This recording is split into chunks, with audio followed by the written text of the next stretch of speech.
Good evening to our viewers. Thank you for joining the NCPP's Crime Prevention webinar series on keeping our communities and families safe. To those of you who were with us yesterday, welcome back. Today we present the second of 6 sessions. These sessions will continue every Tuesday and Wednesday until July 8. Please visit our social media platform, NCPP TNT, for further details and registration. I am Major Cheryl Richardson, retired, the National Coordinator for the National Crime Prevention Program. The NCPP is a community-centered initiative with a whole of government and whole of society approach to crime prevention. We believe that community cohesion and community mobilization are key to crime prevention. The NCPP seeks to engage, educate, and empower citizens to create safer, stronger, and more resilient communities. As stated yesterday, we know that during this time of COVID-19, persons may have experienced stress, anxiety, worry, and many other emotions that may have negatively affected them, both mentally and physically. So here we are once again with Dr. Shirley London, a trained social worker, professional counselor, human development consultant, published author, mentor, and international chaplain. She is also an accomplished conference speaker and facilitator of seminars and workshops, both locally and internationally. We also have again with us Mr. Shakir London, who's a psychotherapist who provides professional counseling, organizational training, as well as personal and professional development. As a therapist and professional speaker, Shakir has had the opportunity to mentor and intervene in the lives of hundreds at-risk youth throughout Trinidad and Tobago. Today, they will both continue to discuss mental health and well-being, this time from a perspective of the family. You are encouraged to post your questions and comments during the session, and at the end, time permitting, we will seek to answer most of your questions. Please remember that crime prevention is a shared responsibility. We cannot do it alone, but we can do it together. I now hand you over to Dr. London and Mr. Shakir London. Pleasant good evening once again. Pleasant good evening once again. It's good to be here. I am here with my co-facilitator again, Mr. Shakir London. For those of you who were here yesterday, it's nice to have you all. I also want to take the opportunity to thank the National Crime Prevention Program for this powerful, this timely, this very relevant initiative. And we want to get straight into it, Mr. London. Pleasant evening to everyone listening. So good to be here again. You know, imagine I get to do a webinar with my mom. So for those that weren't here yesterday, yes, this is my mom. The target for today is families, and we're going to be focusing on emotional and mental well-being. So, Mr. Producer, can you give us the slideshow and we'll take it away. That's right.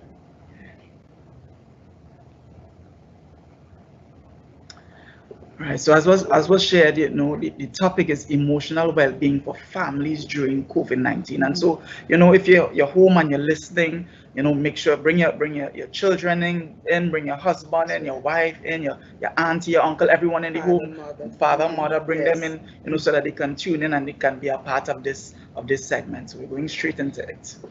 The goal is to promote a greater awareness. It's important to be aware of the impact of COVID-19 on the emotional and mental well-being of families and healthy ways of coping. And so we are going to cover ways in which you can cope during this time to maintain your mental and emotional health. Definition of mental and emotional well-being. Emotional well-being is being able to manage our feelings, both the pleasant and unpleasant ones, so that they do not impact our life or our lives negatively. Mental well-being, you know, according to the World Health Organization, Mental health is a state of well-being in which the individual can cope with the normal stresses of life. And we are not living in a normal time, you know. Right. The COVID-19 is here, and so it's a different time, and so we have to deal with that stress, you know, and we're able to make a contribution to his or community as well, you know. So the goal is really to get everyone, you know, involved, and get everyone, you know, to be aware of themselves, where they are at emotionally, mentally, and you know, we're going to take it from there today as we. Yes, that's right. The impact of COVID-19 on families, mental and emotional health, social impact, physical impact. You know, a lot of times we focus on our physical health. When I'm sick, I go to the doctor, it has my full attention. But you know, my mental and emotional health, if I am not aware of it, it can really have some serious, you know, effects on my well-being. That's right. You know, and so our target today is that, and COVID has caused a lot of anxiety, a lot of fears, a lot of concerns with regards to families. You know, and so we're going to target it, you know, today. With regards to mental and emotional health, we're focusing on specific disorders and challenges that people may face. And you know, the first one that we're going to target is anxiety, and I want to allow my co-facilitator to get into anxiety. Yes. Thank you, Mr. London. All right, so we're talking about anxiety, and I know that this is a very anxious time for a lot of people.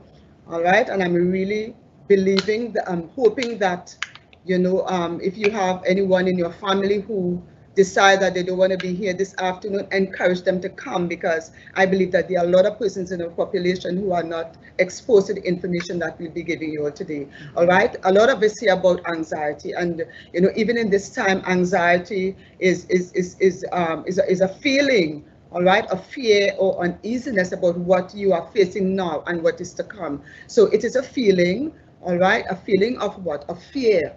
All right, and a lot of times persons are afraid and they are not able to identify the fact that, hey, I'm anxious.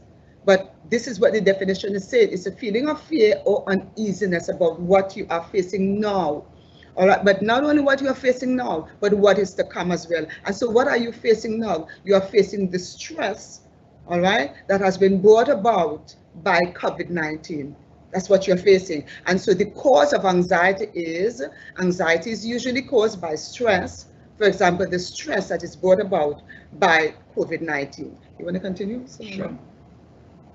Nice. So we want to get straight into the symptoms of anxiety. So how do you know? How can you tell that you are experiencing anxiety? And one of the first points I want to draw on today is finding it hard to concentrate.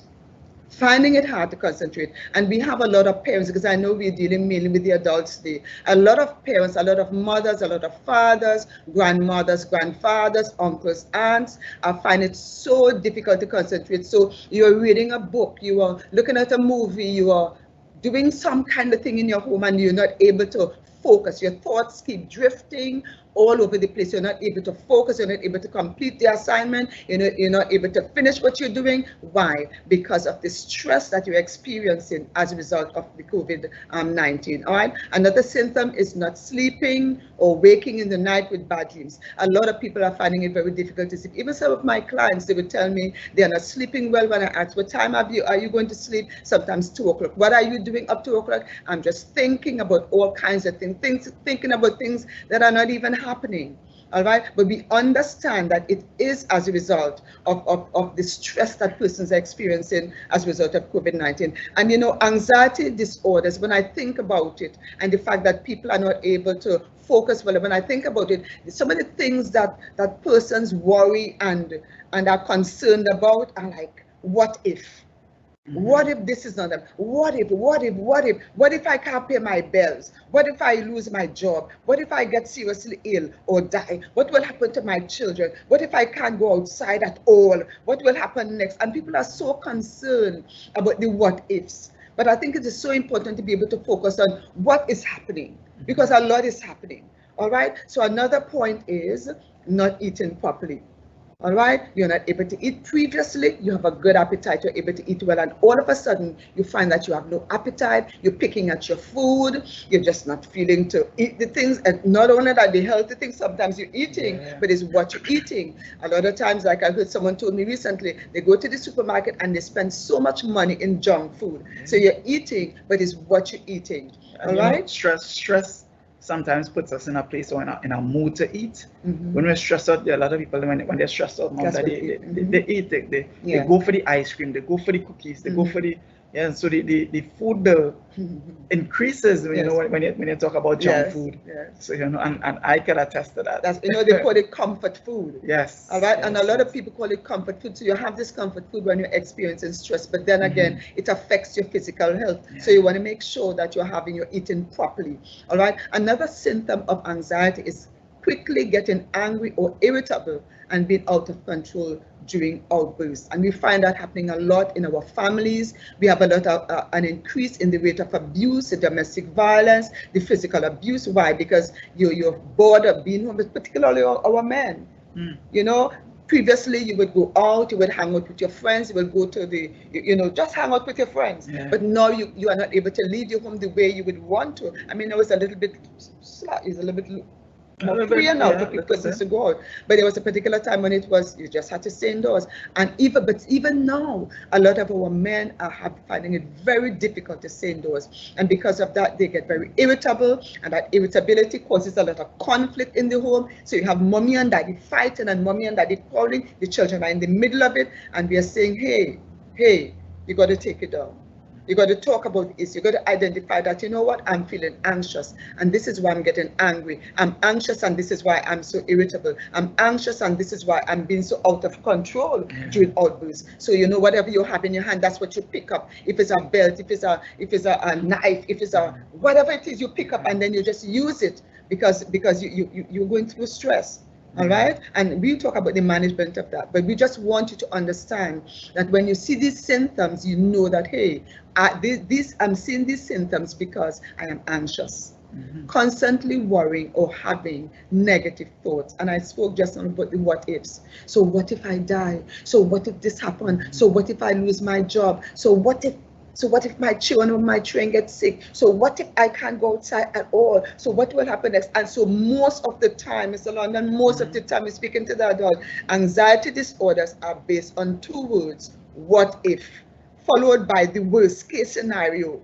Because your brain starts to think about all kinds of things. Oh my gosh, if this happened, this would happen. If that happened, that would happen. If I pass and my husband passed, then what's going to happen to the children? What will happen to the house? That's right. I'm going to pay my mortgage. I can't pay my rent. Exactly. Is that they will put us out, and we go to the worst case scenario. Yeah, that's right. Very right. And even what if my child can't get to do her exams? What if? All right. Another symptom of anxiety is feeling tense and fidgety.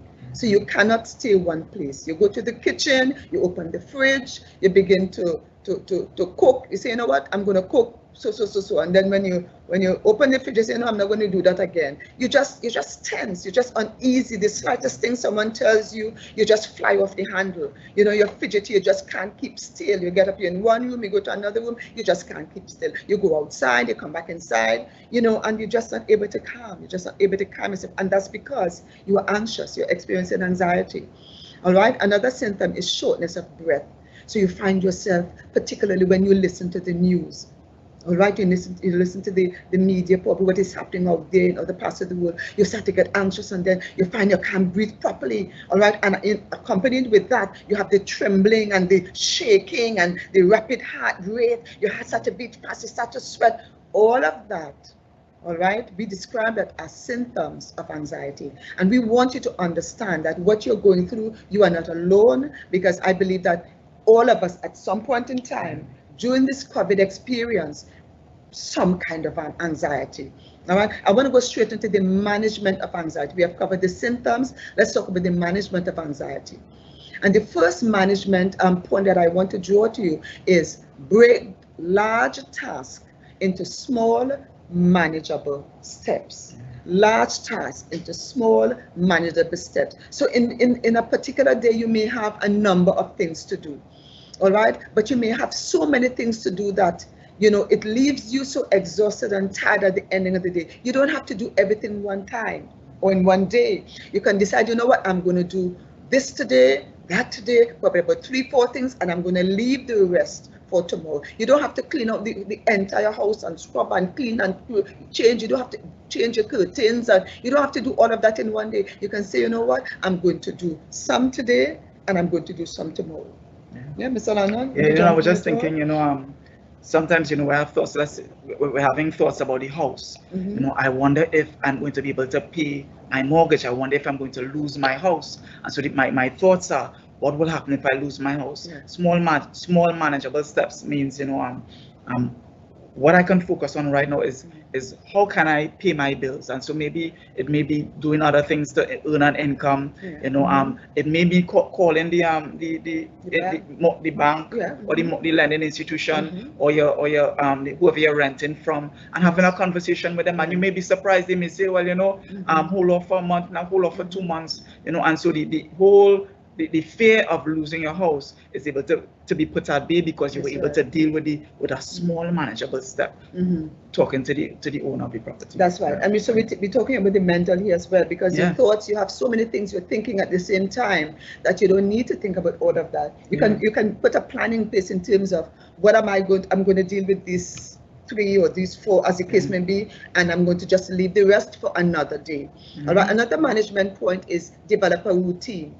Right? I mean, even in my own life, I had to develop a routine. I had to get up in the morning, you take your exercises. Well, you know, you say your prayer, it's important, you want to pray, you take your exercises, you may have a fruit, and then you have a cup of tea, and then you go back again and you have something to eat, and then you may cook for the mothers. For the men, you may decide to just relax, go outside, do a little, clean the vehicle. You don't have to clean, you don't have to polish the vehicle in one day. You can wash the vehicle today, you can polish tomorrow, and then after lunch you may have a time of siesta, you rest. The thing is, you don't want to rest and sleep too much in the day because you want to be able to sleep properly in the night. So you want to be able to watch it, but you want to develop a routine from the time you get up in the morning to the time that you go to bed. And the whole family can develop a routine, you know, from the parents to the children. Yeah, that's right. What are we, and it may be when you get up in the morning, what are we going to do today? What is the plan for today? Yeah. You know, and we can develop that for the week, and we have a pattern of what we're going to do every day of the week, you know, for the children and for the parents as well. That's right, and that includes, as you know, as you say, chores for the children as well. Yeah. All right, so you input. So it means that the routine for the child and the routine for the mother and father, as the case may be,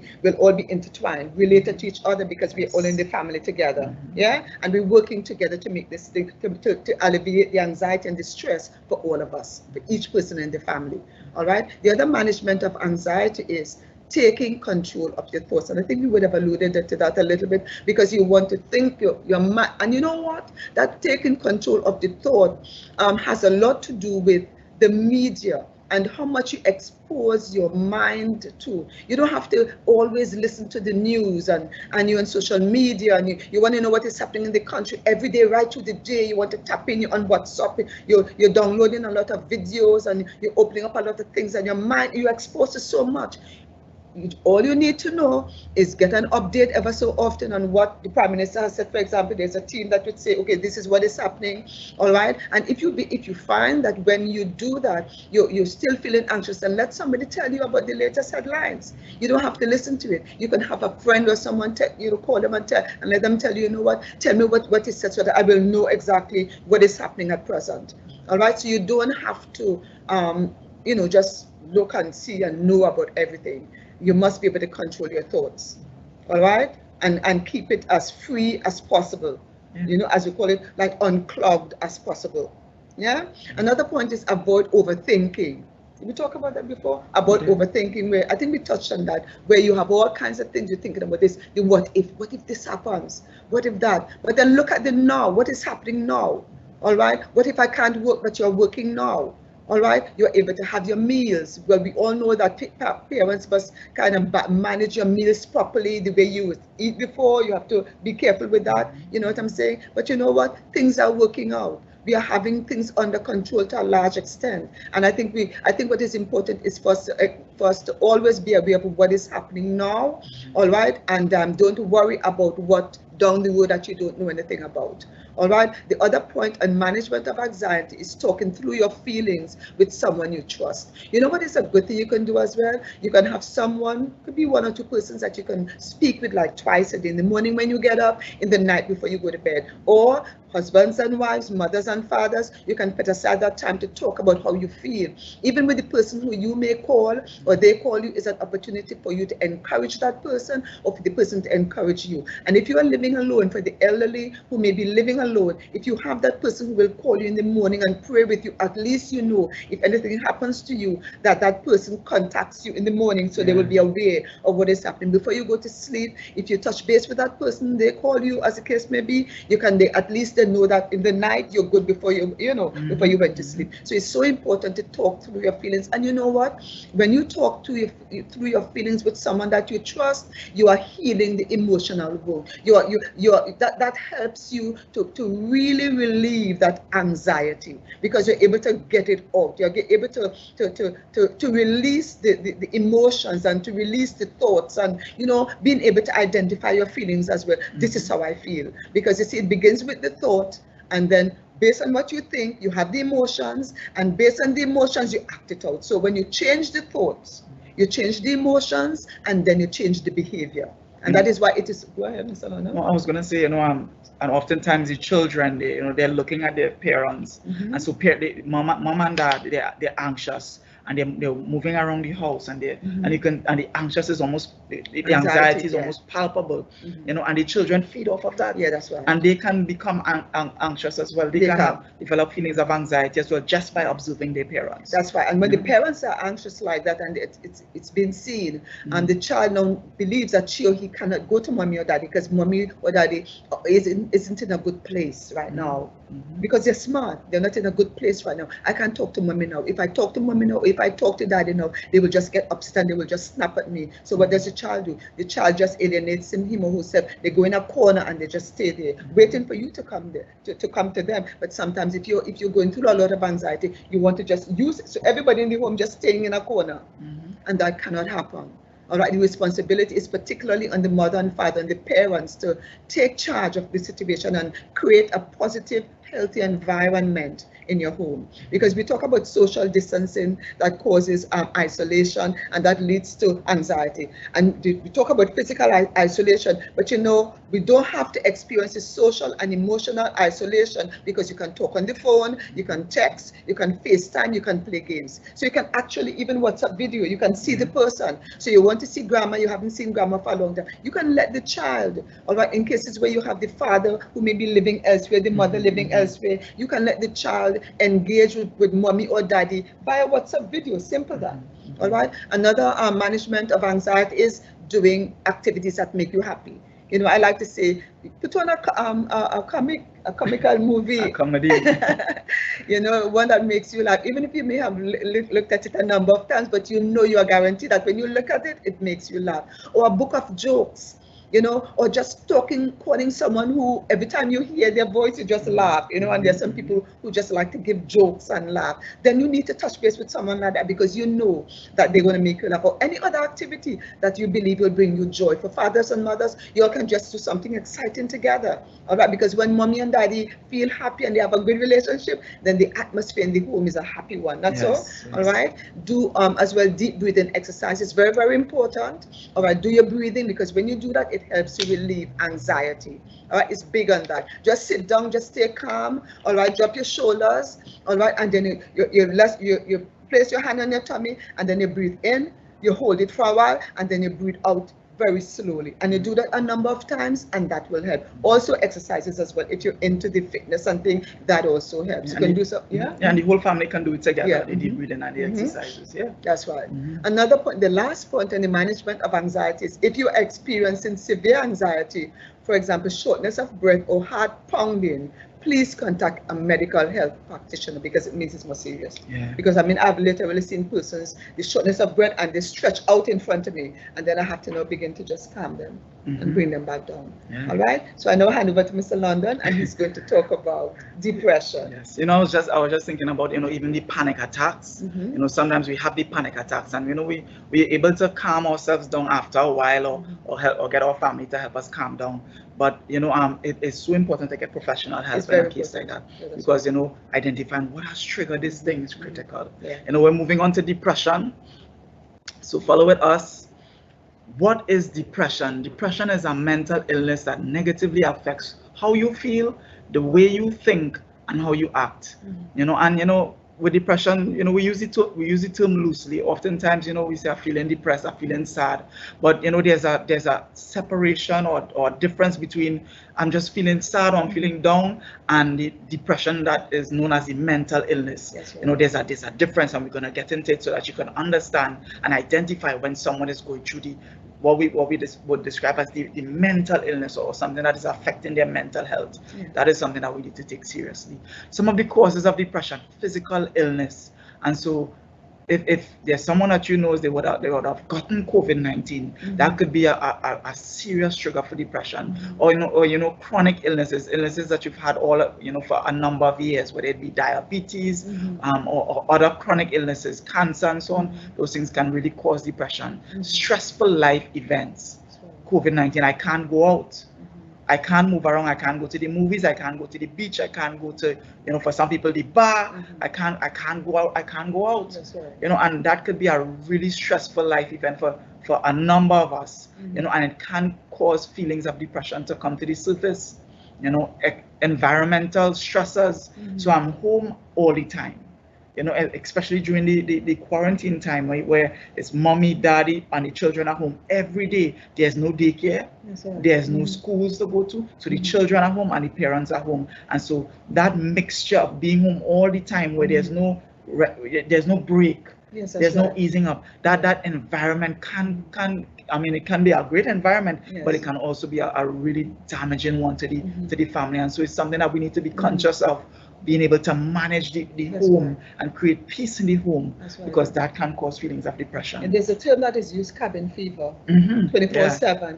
You're all day. All the time. Particularly in cases, and I have to say this, cases of domestic violence, the physical abuse and the sexual abuse, and these are real issues that must be treated with, because but we're going to talk about that in management in terms of how that is dealt with. Yes.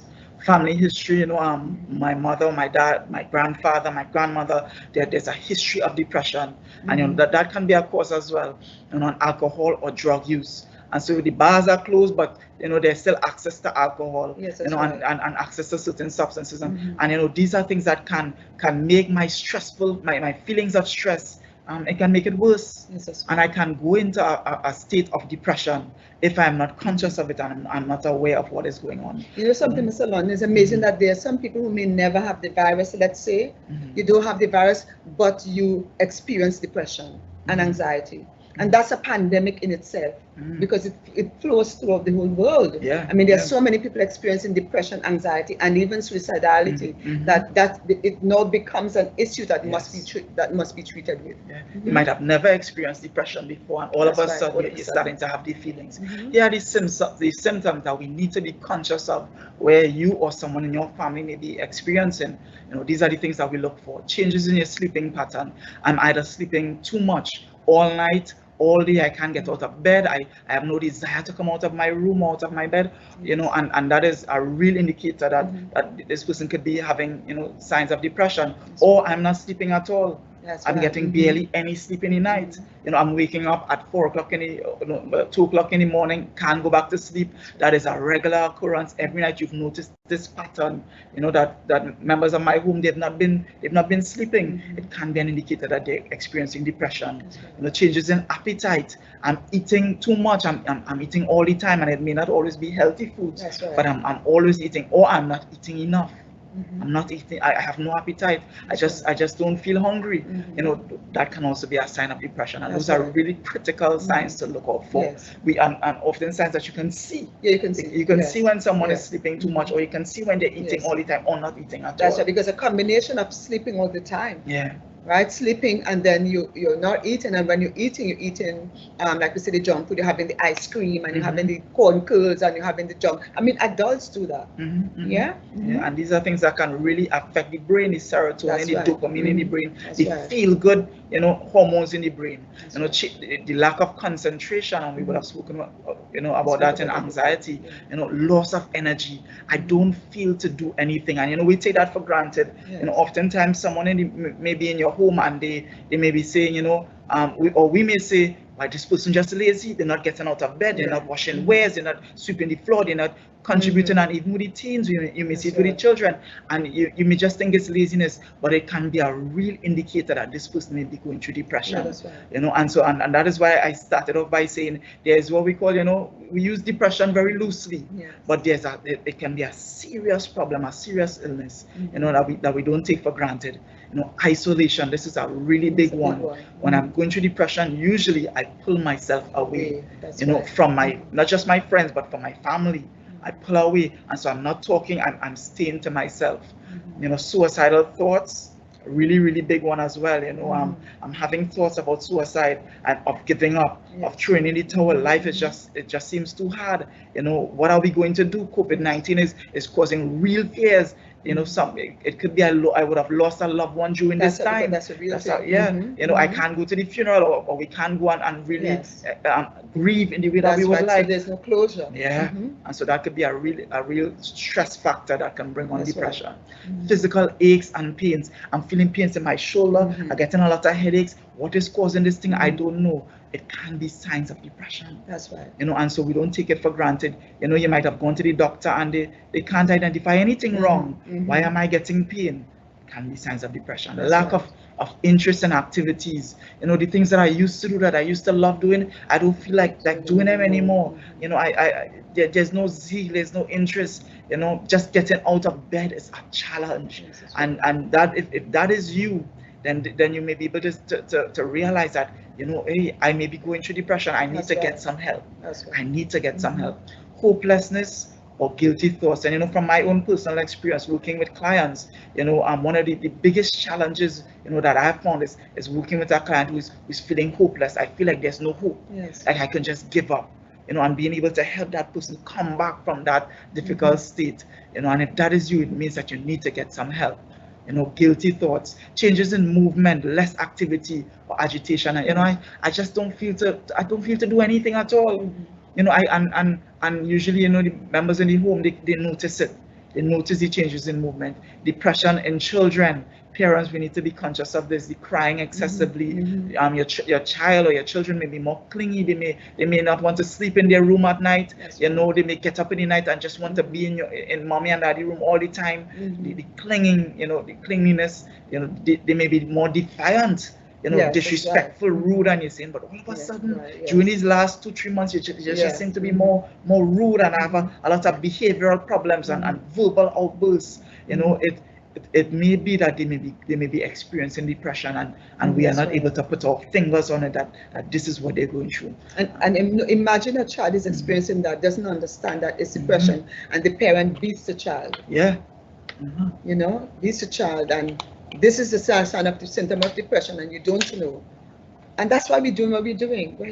So that you can be aware of it, and these are the things that we look for. That's right. How do we manage depression? So there's some things that you can do even from home to help you manage depression. Develop a daily routine. And we would have spoken about it, during anxiety. From the time I get up in the morning, what am I going to do during this morning period? Lunches from this time to this time. I must have activities planned, whether it's board games, whether it's family time where I'm bringing my children into the kitchen to teach them to cook, where we're going to listen to music or watch movies together, we're going out to do gardening in the backyard together.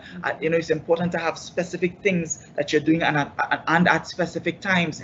And so even the time when we go to sleep as a family should be set. It shouldn't just be taken for granted, so that you're able to give the body time to rest when it needs to rest during the night. The exercise, physical exercise is important. Whether I know of people that they build up they have the pool in the Oh, backyard. yes, They put true. up the pool, so you know you can really Yes. swim in. You know, I know of people that would have bought their exercise bikes so that because they may not want to go out and run, but they can exercise even at home. Put on the YouTube videos you know, of the exercise, and you following along. Not just the parents, but the whole family can be involved. Yeah, you know, regular sleeping patterns and really important. The body is able to rejuvenate itself, to heal itself based on the way that I sleep and the way and my diet. And so sleeping is a natural way of rebuilding the body. It gives the body time to heal. You know, and so if you're not sleeping properly, it can be a real hindrance to managing depression. Eating healthy, you know, in the same way, you know, ensuring that there are greens in your diet, fruits in your diet. You know, it's not just about the snacks during this time. Balance in the diet is important. Challenging negative thoughts. You know, there's something that we call self-talk. You know, where we have conversations with ourselves all the time, and the research shows that my conversations with myself are largely negative. Then my outlook on life is going to be negative. I will treat people in a negative light. I may be depressed, I may feel sad because my outlook is negative. I can convert my negative thoughts to positive ones.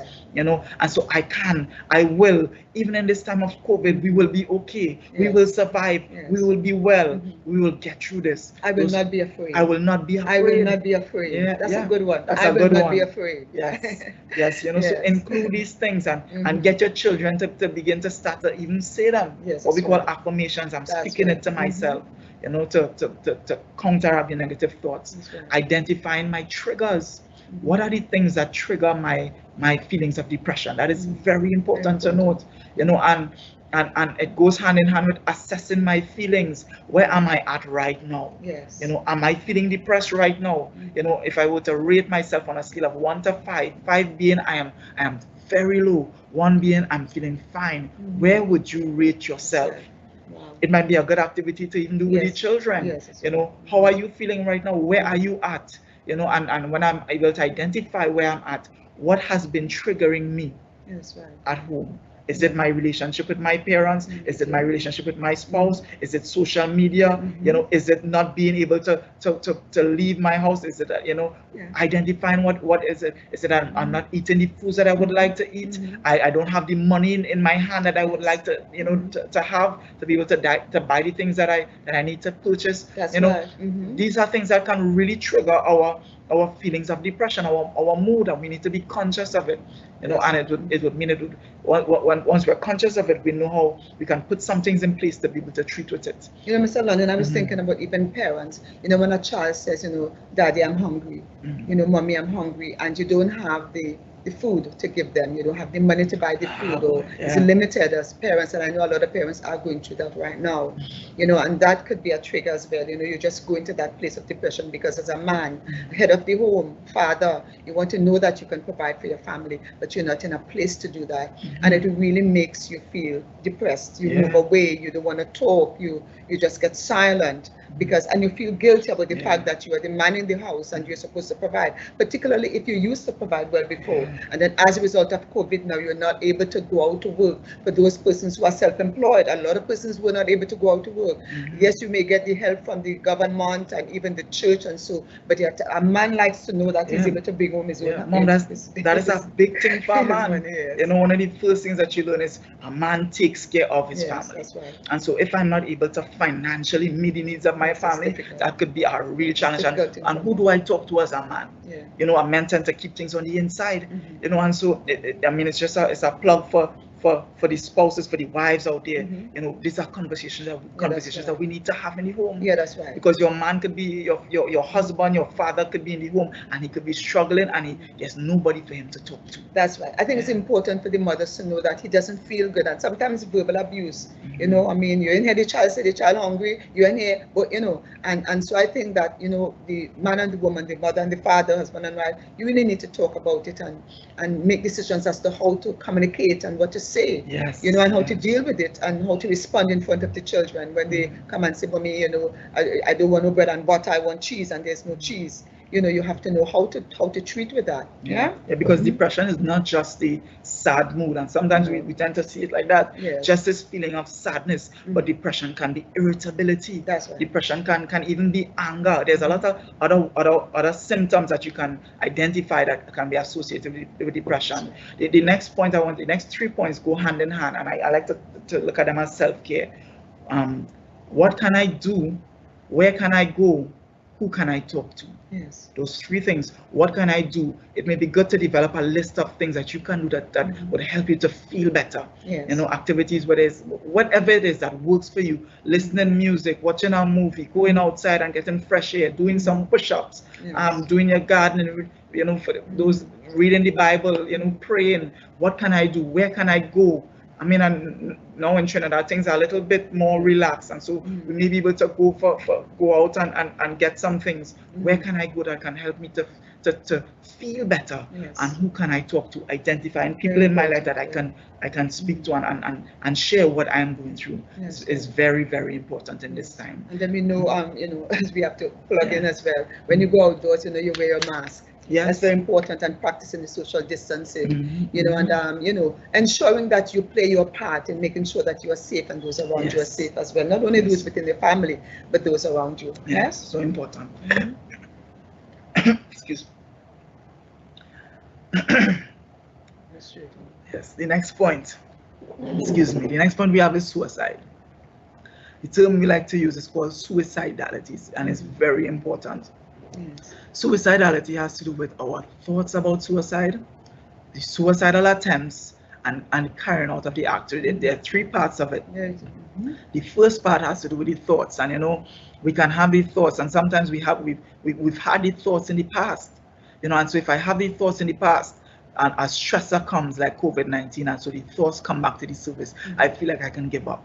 That's right. I feel like I can give up. And then there are the attempts, and there are those that would have had these suicidal attempts, and nobody might ever have known that you would have attempted suicide in the past. You know, and so these are things that we take very seriously. And you know, if you're having these thoughts, it is very important that you get the help. That's right. You know, you're hearing this webinar today, you're a part of it. You know, don't just sit at home and you're having these thoughts. No, it's important to get the help. At the end of the day, you know, it's not that you want your life to end, but that you want the pain to end, the hurt to end. And that is very, very important. We have to identify some of the triggers, because sometimes someone could be right in your home, within your family, experiencing thoughts about suicide, and we may not even know. That's right. You know, and so how can I identify it? Here are some of the ways that we can identify it, the warning signs of suicidality. Isolation. I've pulled myself away, you know, and that is a really critical warning sign, because usually when someone begins thinking about suicide, they ostracize themselves. They no longer want to be a part or do things in the family or be a part of things within the family, so they pull themselves away. And you know, most of the time when someone would have attempted suicide, there's a feeling of being alone. Like, I'm going through what I'm going through alone, and the person, I can be in the home with mommy, daddy, or even in the home with my children, and I can feel alone, and nobody is aware of of the extent of what I am going through, and that is a really critical warning sign. You know, but it also speaks to how the treatment process. You know, self-harm is also very important. You know, and self-harm by itself may not indicate that I'm going to commit suicide, but what it's indicating is that I'm going through emotional pain. That's right. And so you're cutting the hand, you know, and they're behind the legs, and so that we do, the deeper the cut, the deeper the emotional pain. That's right. You know, and so that is something to be conscious of, talking or writing about death, dying, or suicide. And so someone in the home might bring up the conversation. I wonder what happens when people die. What if I was to die today? What do you think you all will do? What you all will do if I was to die today? And we're having conversations about it. That's right. Excuse me. Yeah, so that is something that we need to be aware of, because it is an indicator that I'm having thoughts. So you want to listen to each other. You want to listen to your husband or your wife or your mother or the father in the home or your child. You want to listen, because if we all know that it's a stressful time, all right? And so it's very important to be able to identify what persons are saying and listen. Yeah. When it's strange, why are they saying these things? Ask a question. Yeah. Giving away prized possessions. And so I come to you and I say, you've been so important to me. I want to give you my favorite watch. I want to give you this cell phone. I want to give you something that I really cherish. And you may notice it as, you're in the home and you notice it as being very strange. Why all of a sudden so is giving me this? Or even my extended family, my grandmother or my uncle or my aunt, take note of it. Yes, It can be an indicator that they may be having thoughts about depression and thoughts about suicide. Changes in physical appearance. There's some people, they are more suicidal when they are looking their best. It's true. And so they get up and they have on all the makeup, the eyeliner and the lipstick and whatever, or they dress up in their nice clothes. They ain't going anywhere, but they're looking nice at home. Yeah. They are most suicidal, and the opposite is true as well. I am my most disheveled, my most unkept when I'm having thoughts about suicide. And so these are things that we need to be aware of. Unexpected expressions of love. I just want to tell you, that I love you. And just like that, out of the blue, when it's not something that is the norm. That's right. And so it's something that we need to be conscious of. You call up a relative and they say that, it's something we need to be conscious of. Changes in eating and sleeping habits. We would have spoken about that. Yes, real indicators. Loss of desire in one's pleasurable activities. And that is also an indicator of depression. And the thing with depression and suicide, they are like brother and sister. Yes. They're very close. So once someone is experiencing depression, be very conscious that suicide may be right next door, right? Expressing thoughts about giving up on life. I just feel to give up. I feel like there's no hope. I'm so tired of life, and you hear you hear statements like that. I'm fed up. I just feel to give up. It doesn't make no sense. It doesn't make any sense. Yeah. So they may not come out and say, I'm having thoughts about suicide, but they're making statements that can indicate to you that something is seriously wrong. Because they may say, they may say, this not making any sense, and you want to know what is not making any sense. Just life. So when you hear people saying things like that, pay attention. Yes, pay attention. Pay attention. Most suicides are carried out in states of intoxication. That's what the research shows. And so alcohol, there's a link between alcohol and suicidal behavior. And so we need to be conscious of that. If they're in the home and they're drinking a lot, I need to be conscious that this person could be having thoughts about suicide.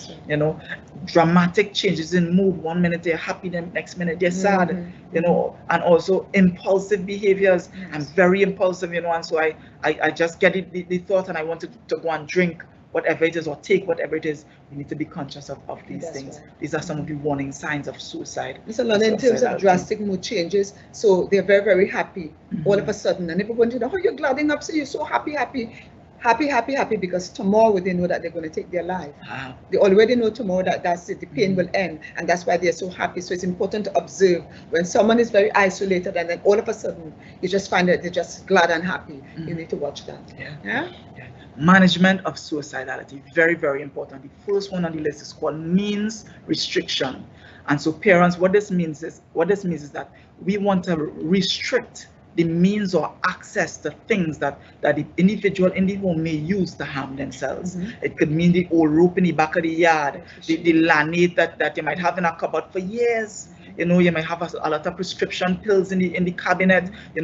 Access to knives, even things as bed sheets and belts. We may take it for granted, but people use those things to harm themselves. And once you identify that someone is in the home and they may be having thoughts about suicide, we want to restrict their access to things like that. Identifying reasons for living. We can talk about finding ways or finding things that I might use to hold on to life. It may be a loved one, a child. It may be something that they are thinking about, that they want a birthday coming up. It could be the birth of their first nephew or niece. Somebody's going to get married and they're waiting until that time. And then you could keep them for a little while. Yes, and the important thing is while they identify the reasons for living, they are getting the help. That referral process to a professional is very important. So they have something to hold on to while they're getting the help. Identifying things to be grateful for, and this can help as well. Finding, I'm grateful. I may not have so, but I have life. You know, I have health, I have strength, I have 2 beautiful children, I have a spouse that loves me. Things that we take for granted sometimes that we lose sight of. Yeah, that's right. These can be, you know, things that we can use to hold on to life. You know, it is very important to speak to an adult or someone that you trust. Yes. It's very important if you're having thoughts about suicide. We don't want to take it for granted. You know, let them know where I'm at. And you know, oftentimes people who have thoughts about suicide, they cry out for help. Yeah. They are crying out for help, and they may not come directly and say it, you know, but they come to you, and you realize from talking to them that they are depressed.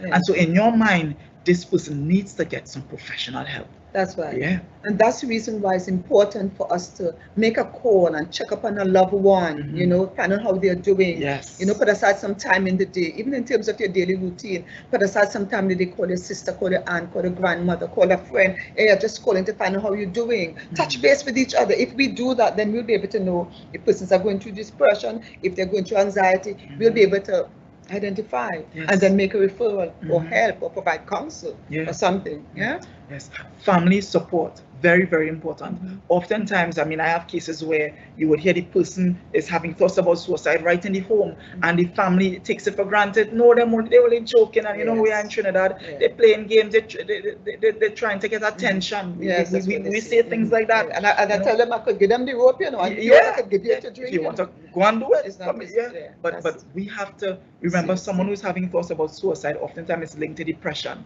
and they're feeling alone. I'm in the home with everyone, but I feel alone. Family support is critical. Get involved. Mommy, daddy, brother, sister, whoever, that get involved. Get to spend time with them. Even if they're not talking, go and sit on the bed with them. Bring them outside. Go and sit down outside, and we can talk. We're not judging them. We're not there to, you know. And oftentimes we say that, you know, we're talking about suicide. What's stupidness? Talking about you have everything. That's right. You have everything. Look, we are insensitive in the things that we say. You know, family support is very, very important, and that can help to cause someone to hold on to life. Yes, that's and right. to find a reason to live, because they know that, hey, this person is there for me. Yeah. You know, and as you said, moms, reach out to your family, extended family in this time. You know, family support is critical. Go to your nearest health center where you will be able to speak to a mental health practitioner. And so it's not that I'm just trying to deal with this thing at home by myself. No, you know, reach out. And I mean, there's a stigma about that in Trinidad, you know, what would people say, what would people think? But at the end of the day, my life is valuable. Your life is valuable. You have purpose to accomplish. And so it's so important to reach out, get the help. Get the help. You know, people may say whatever they may need to say, but at the end of the day, your life is valuable and your life has worth. You know, and so that is why we are here to be able to share with you that, you know, in spite of the stigma, in spite of what people may say, reach out, get the help. You know, go to your health center, and you know, at the end of this presentation, there are going to be numbers that we're going to have up on the screen that you can reach out and get the help that you need. That is so important. And people get help every day. And people get over every day. People recover. People move on. I mean, even in the midst of what we are going through, there's still hope. There's still hope, but that this too shall pass. It's going to pass after a while. It's going to last all the time.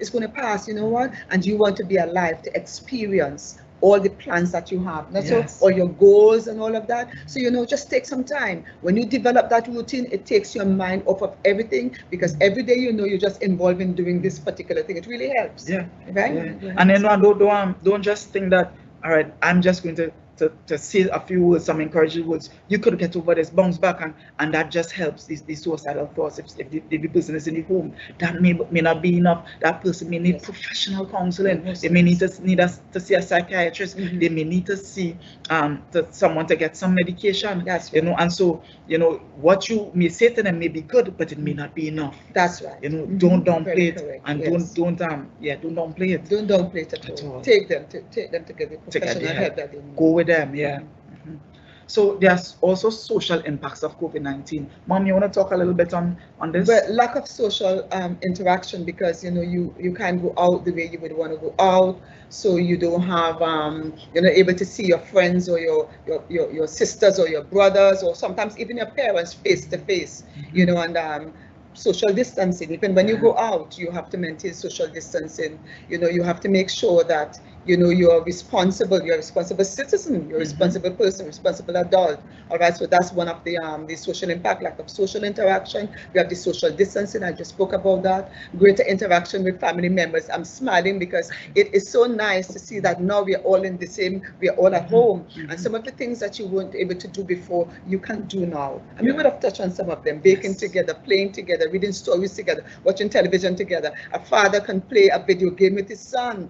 All right, a mother can play a video game with her daughter. The family can get the times in playing a video game. Yes. All right. So I see. I mean, you have the sad part of it, but you also have the positive, the negatives and the positives, right? Because families are able to be more cohesive, and you know, you can still have fun, and you can still do things to make each other laugh. And I think it will augur best for the development of the family and also the community as well. Yeah, you know, and I have a son. He's 3 years old. You know, and he told my wife he wanted to have a tea party sometime.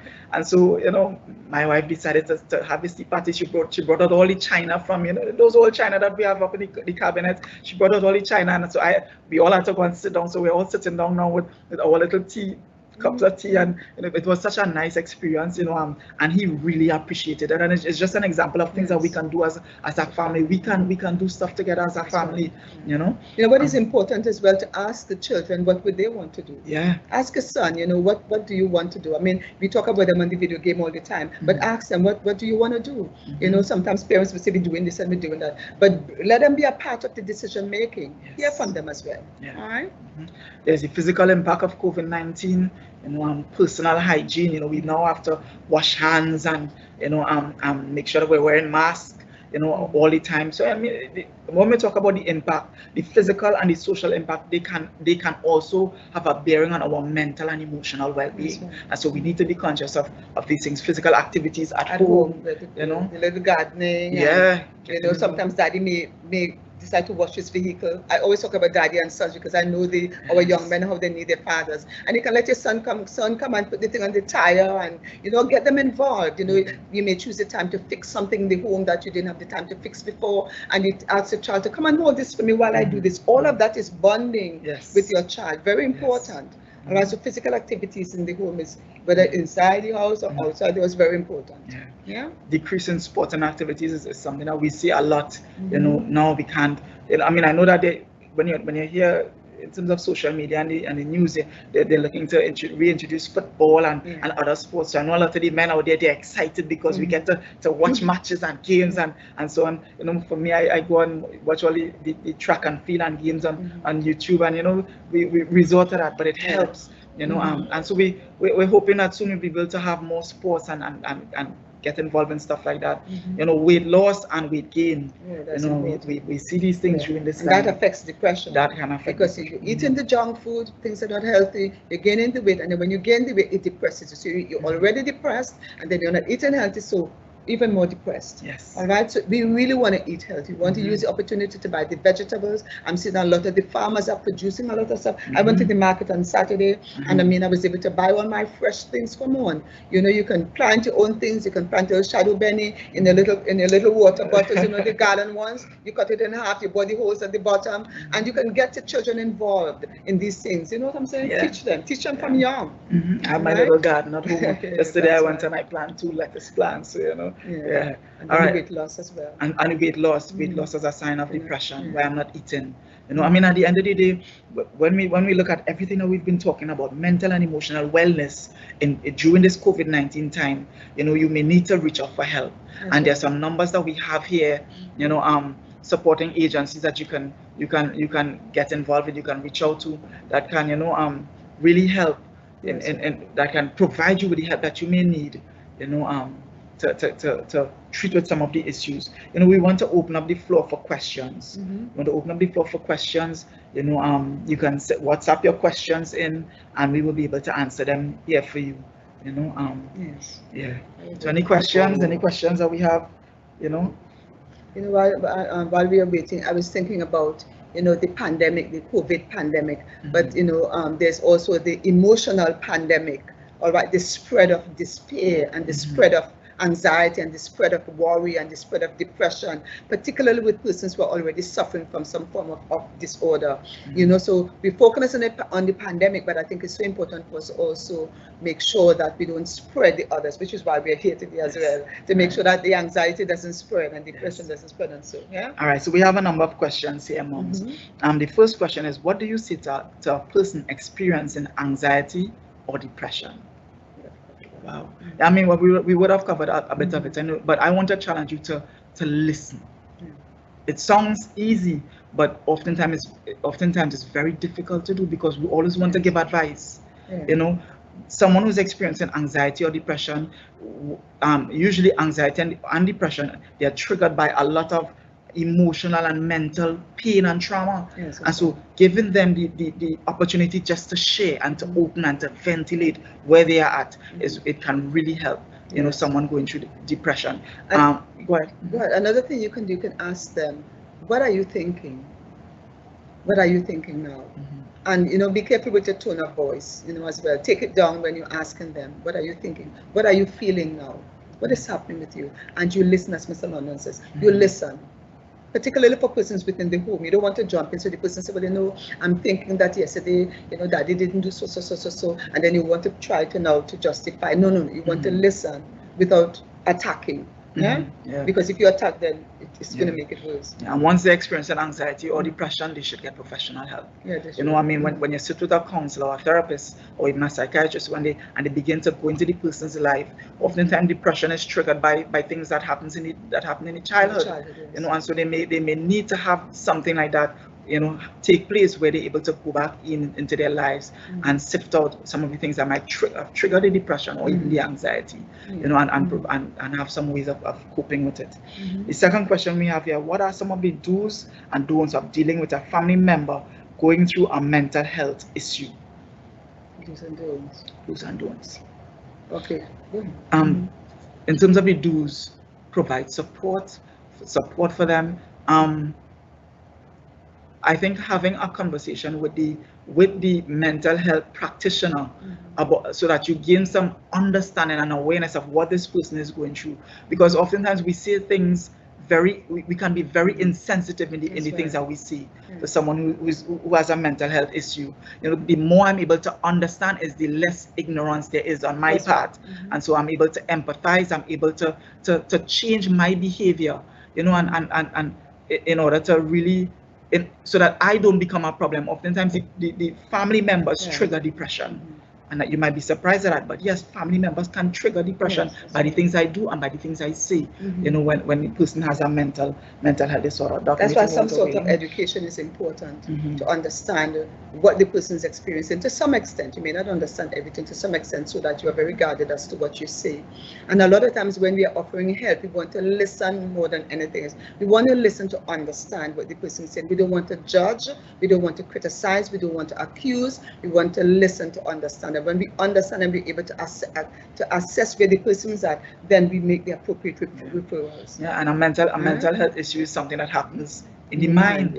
You know, so if my dopamine or my serotonin levels are low, are really low in the mind, it doesn't just jump back up like that. And I may feel that you can just do something to feel better right away, but sometimes it doesn't work like that. It takes a time. There's a process, and so my awareness and my understanding of what they're going through is really critical, ensuring that their diet changes to ensure that they get the B vitamins, the D vitamins that can really help to boost mood and to elevate mood. You know they're critical. So the more you know about what the person in your home is going through, is the better and you're able to help them. That's right. And even in terms of the treatment plan, because if they go to the doctor would prescribe and they would give them a treatment plan. The psychiatrist, as the case may be, work along with the treatment plan. Yeah, very important. Work along with the treatment plan. Yes. The next question that we have is, how do you get men comfortable to open up about depression and mental illness? Wow, that's a good question. The thing is, you get anyone to open up to talk about sensitive issues when you don't judge and you're able to listen. You ask a question. What are you feeling? What is happening? Right? You don't judge. Anytime someone realizes that you're accusing and you're set to criticize and judge, they will clam. But if you want to open the lines of communication, you want to listen, you want to invite, you want to, yeah. I mean, it is a real challenge because oftentimes men try to deal with things on their own. They try to keep it on the inside, you know. But encourage the man to get some help. You know, even if that may mean you may have to set up the appointment. That may mean you have to. You may be the one that may have to make the call. You know, to create to help him to feel comfortable to go and to go. You may have to go first to chat with someone. You know, at the end of the day, you know, it may be challenging for the man to share in his own home because, you know, you may feel judged, you know, and having a third party, someone else who is there, someone who is unbiased, a man may be more open and willing to share. You know, and we've seen it in therapy in our practice. You know, where men come in and things that they will never share at home, they come and they share it in therapy. You know, and their ways of disarming and that non-judgmental way of treating with whoever comes in front of you is very critical. Very, very important. You know, to get them to share and to be open. You know, and the confidentiality that's critical. We keep as well. That's critical. Yeah. And you know, even now we have the WhatsApp videos and so on. So, you know, if the man can go into a space in the home where he can be private and you set the appointment and have him speak with the therapist, as the case may be. And you know that once he gets professional counseling, that there will be the confidentiality is there and the non-judgmental attitude is there, and he will be able to share freely. You know what I'm saying? And a lot of times, as Mr. London says, you know, when you counsel a man in an environment where he feels comfortable to share, he breaks down and he cries. Men are hurting so much. All right, but if they know that he will judge them and critique them, they would clamor. But once they know that they feel open to share, really. That could be a challenge. Right? I know it means that you may have to work on self. Yeah, that's right. You know, if I'm always rebuking and pulling down, and you know, right. that happens normally, especially in spousal relationships. So it means I may have to work on self. You know, and even my tone, the way I do it and how I do it is very important. Yeah, especially in getting him to seek help. Yes. Because in getting him to seek help, you have to be careful what you say to him. You know, and you just have to be careful about how you say to him. Yeah. The next question we have is, can the what ifs mindset escalate to the point of suicidal thoughts amongst both children and parents in the home? Yeah. The answer to that question is yes. You know, the what ifs, if left unchecked, it can mature. You know, anxiety can mature into depression. It can mature into suicide. I have seen where anxiety, where depression comes almost as you could say a side effect. You know, because of the anxiety, my fear of the panic attacks has caused me to become depressed. Yes, and that can eventually lead me to develop thoughts about suicide. So yes, the answer to that question is yes. I think it is so important for persons to be able to share what they're thinking, because it impacts upon their emotions and the actions. Yeah. The next question is, how can someone mitigate against suicidal tendencies during COVID-19?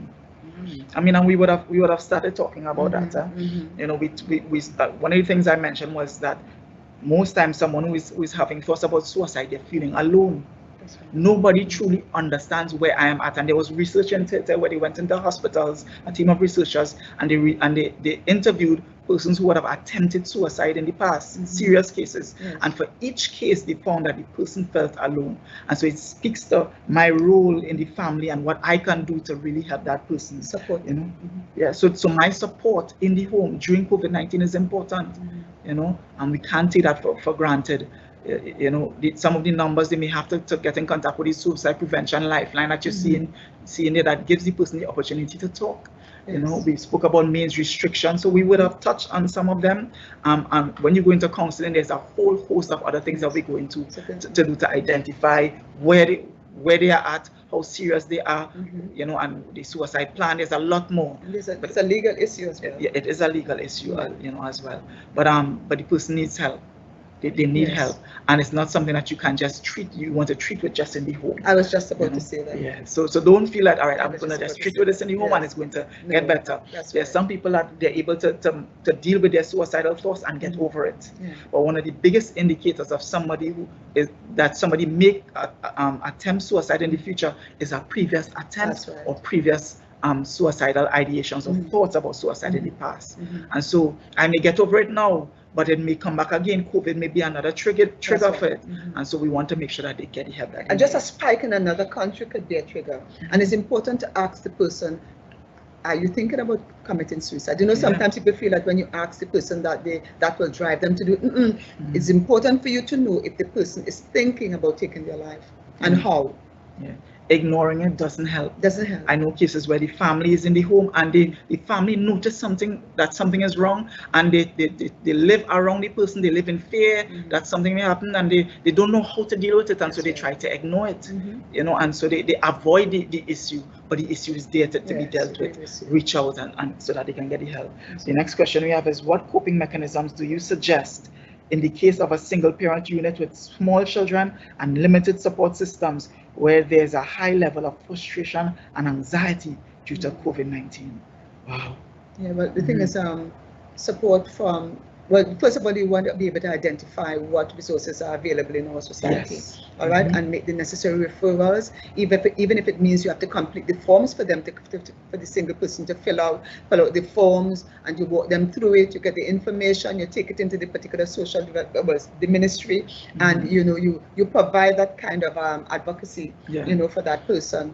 As well, we have the churches as well. Don't forget the churches, all right, that would provide, you know, the food hampers and that kind of thing. But it's very important for that person to receive support, even counsel, even being there to listen, even probably being able to source the foodstuffs and the different things that the single mother would need, all right? But I think that once she knows that she has somebody that she can call upon to support and to walk her through and to, you know, to refer her and to get information for her, and so that she can talk about how she feels, it really will help. It really will help. It really will help. And you know, one of the things when we go through, when the person mentioned being frustrated because of COVID-19, I can feel very frustrated because I'm thinking of everything that is happening as a result of COVID. Whether it's bills, children, everybody's home. It's more difficult to manage. I'm on my own, and so I'm seeing everything all in one. You know, getting the help that you need, speaking to someone, they're able to separate things into manageable sections. Let's focus on the different issues that are before me. Identify which is most critical. Let us give that our attention in the initial stage. Deal with that, and then we begin to deal with some of the other issues that are present. And that is why speaking to our counselors is so important, because it helps you to separate the different issues that I am facing and to be able to treat with each of them individually. Yeah, that's right. That's right. I think as well, you know, even being able to identify what the single mother has in the home in terms of the foodstuffs or whatever, and helping her to plan the meals so that it will stretch a little bit longer, you know, and even in terms of financial management as well, whatever little she has, how can she budget? Somebody may give her money. Sometimes people give money and then they don't know how to budget, so they just spend it all. They go to the supermarket and they buy things that are not nourishing. But you know, just being there to provide that counsel and the support and helping her to develop some kind of structure and routine in terms of the children who can help, who you may have the older child who may bathe the longer one, and you know what I mean, who can make the little juice, and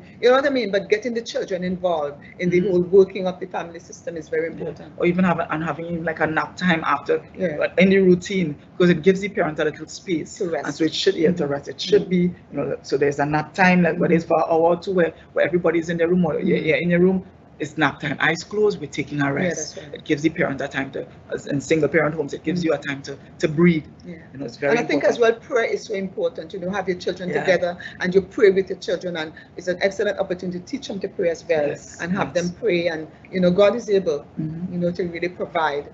You know, we can't leave him out at all. So we have two more questions. The first one is how to deal with a spouse who is drinking excessively at home, blaming COVID. That's the question.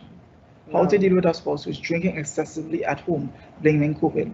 Now the thing with drinking with alcohol, it is a way of numbing. It's a numbing activity to numb the pain. And so once there's pain, if the pain isn't dealt with, then the drinking is the way of coping with the pain. You know, so until and we have a number of ways of coping, from drinking to whatever it is. But if the pain is not dealt with, then it's going to be very difficult for that person to be able to maneuver out of that space where they depend on the alcohol, you know, or whatever substance or whatever it is. And so, you know, I'm getting that and the thing is, COVID might have brought it to the surface, but the reality is most times the pain goes way back. I believe so. Way back into childhood, into how I was brought up, my experiences with my mother and my father, and what I experienced there. And so as an adult, we live it out now, you know. And COVID is a trigger, it's a stressor that can bring past hurts and past pains to the surface. It's a stressful time, and stressful times do that, you know. But I guess as well as being able to maintain, as I would say, your sanity in the midst of all of that, because you have the person's behavior, but then you have the way you respond to that as well, and you want to respond in a way that that is, how should I put it, polite, in spite of what the person may be doing. You want to make sure that you treat with the person in a particular way, and doing things that will help you to be calm and to be at peace and to manage your emotions, because you don't want to fly off the handle, because they fly off the handle. We're talking about emotional intelligence, understanding your emotions and the emotions of the other person, and being able to control yourself and manage yourself, and doing things that you enjoy.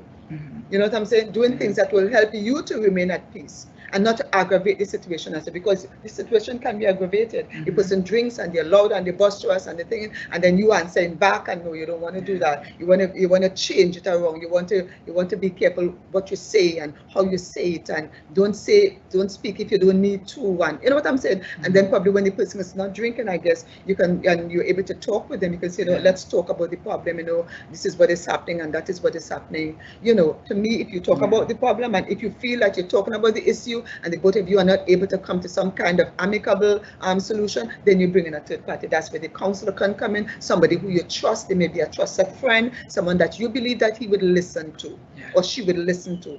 You know what I'm saying? And you talk to that person, say, hey, drinking, not behaving, can you talk to him? Can you talk to her?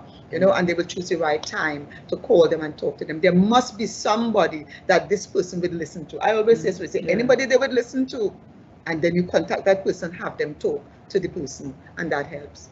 Alcoholics Anonymous, even in this time, I'm sure that they have things, you know, in place for people that are going through this stressful time, you know, COVID-19. So you know, that is option, but using these sober moments. Yes, as you said, it's very important. Using these sober moments. We have another question here.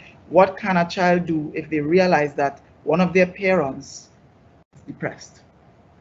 What can a child do? They realize that one of their parents is depressed. You know, it is so important to have family members, the support of family.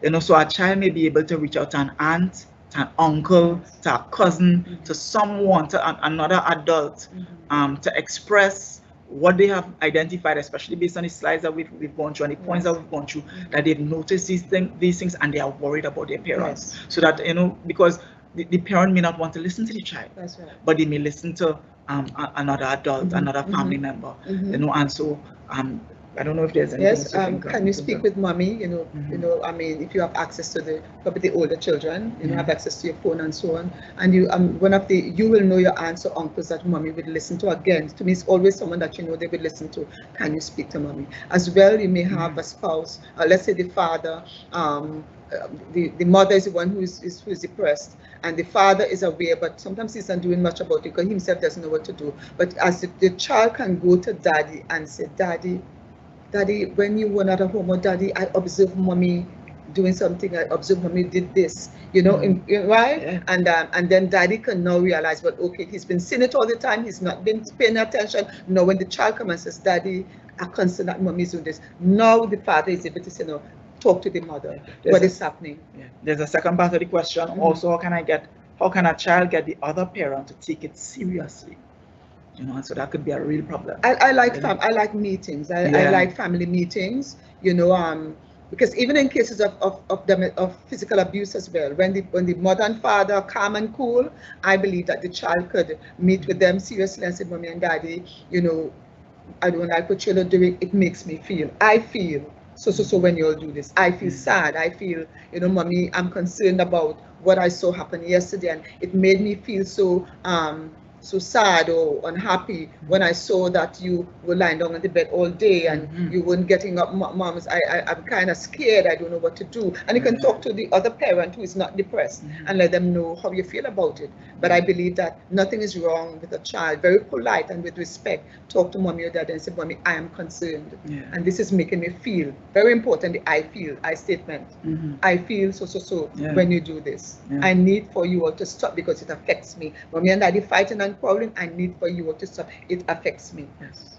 Yeah? Yes. You know, we would have covered a number of the symptoms of depression, you know, and so being able to mark down, you know, the things that you've noticed, not eating properly or not sleeping properly, you know, bouts of sadness, you know, being able to take note of the warning signs of depression, so that, you know, even as you're speaking to your other parent, you know, you're able to say, wow, these are the things, these are the signs that my mommy, or these are the signs that daddy has been exhibiting, or, you know, they've been showing, and I realize that there is a problem.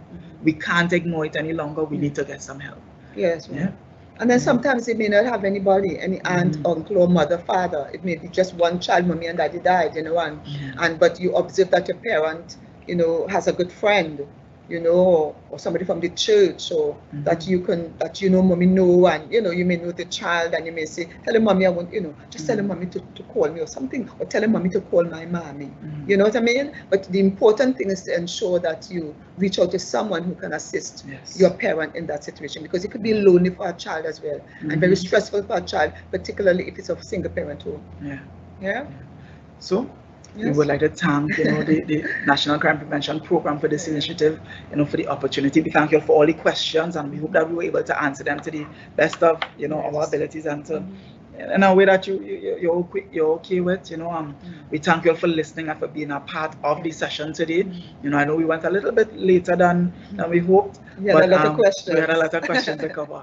You know, so Doc, anything you want to say? I just want to thank so much. Thanks, the very special thanks to the National Crime Prevention Program. This is an excellent initiative. I am sure that a lot of persons within our society received the help that they needed, at least information. And I want to thank our viewers, those of you who have logged on, tuned in. You know, it was such a pleasure to serve and to be here and to be a blessing. God continue to bless you all. Yeah, and have a very good afternoon. Yeah, and we have an upcoming big sure to tune into the webinar session next week. And it's yes, that's right. It's on this slide. So the slide. Right? So the other slide, Yes, domestic and intimate partner violence. Be sure to tune into it and be a part of that segment. That's going to be a powerful session as well. Yes. Thank you all again, and have a very good evening. Yeah, God bless. God bless.